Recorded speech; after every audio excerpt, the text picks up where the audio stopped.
Dieu choisit des vases collectifs ou individuels pour faire en eux ce qui est destiné à un beaucoup plus grand nombre de personnes. Ces vases, qu'ils soient individuels ou collectifs, sont représentatifs de ce que Dieu désire faire à plus grande échelle et pour un plus grand nombre. Mais il le commence en eux. Je pense que c'est ce que Paul voulait dire quand il déclarait « Oh, moi le premier, pour que je serve d'exemple » 1 Timothée 1,16. Je pense qu'il disait par là qu'il y avait un aspect représentatif dans ce que Dieu allait faire par lui.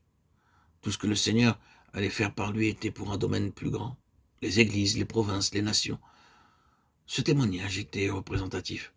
Dieu allait opérer à une plus vaste échelle par cet homme, non pas en lui donnant quelque chose à dire, mais en faisant quelque chose en lui. Ne nous méprenons pas, car Dieu fait une chose en premier lieu.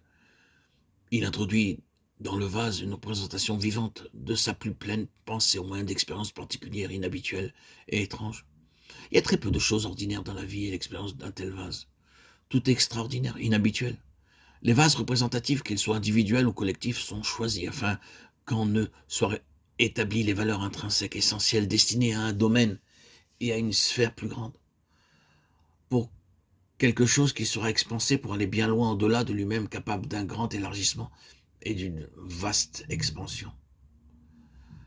En chimie, nous parlons de la teinture mère. Nous voulons parler par là de quelque chose que vous pouvez diluer et diffuser. C'est la substance même de l'essence concentrée. Mais l'objectif de tout cela dans n'importe quel vase sera de produire des valeurs intrinsèques, de concentrer l'essence. Et c'est là un travail considérable. Il n'y aura rien d'ordinaire dans ce domaine. Certains parmi vous peuvent être capables de comprendre cela par expérience. Les agissements de Dieu envers vous ne sont d'aucune manière des transactions ordinaires. Parfois, vous ressentez que la concentration dans votre expérience est bien trop forte. Vous demandez parfois comment vous allez pouvoir passer par toutes les voies et les manières de procéder du Seigneur.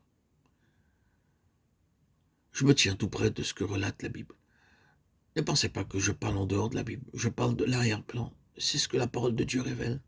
C'est l'expérience d'Abraham. Dans cet homme, nulle expérience ordinaire, mais une concentration de l'œuvre de Dieu. Pensez à la grande phalange qui a puisé ses valeurs dans tout cela. Abraham, plus d'une fois, est parvenu au point de rupture, là où il ne pouvait plus le supporter. Dieu devait alors intervenir pour le faire progresser. La valeur intrinsèque du céleste sera la chose la plus éprouvante à laquelle nous serons toujours confrontés.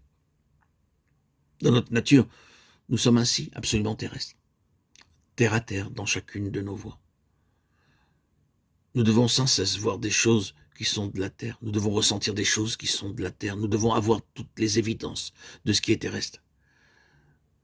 Mais Dieu nous sort de la terre et du terrestre d'une manière spirituelle et nous suspend en moyenne attitude pour nous parler. C'est une sorte de position plutôt inconfortable, excessivement éprouvante. Vous ne savez pas où vous êtes, vous ne pouvez pas expliquer les choses, vous ne pouvez pas poser vos pieds ici-bas, solidement, et ressentir que vous êtes sûr de quelque chose. Dieu bouleverse votre capacité à vouloir compter, calculer, interpréter, et ainsi, faisant, rend absolument nécessaire d'avoir une autre sagesse et une compréhension qui n'appartiennent pas du tout à cette terre, ou à ce monde, ou aux hommes. C'est céleste, c'est la voie céleste, c'est le ciel, c'est cela l'expérience de ces pionniers de la voie céleste. Entendez-les pleurant sur ce qui, en eux, est encore terrestre, parfois même se plaignant devant le Seigneur. Écoutez Jérémie, il s'élève des profondeurs. Dieu recherchait ses valeurs intrinsèques et intenses.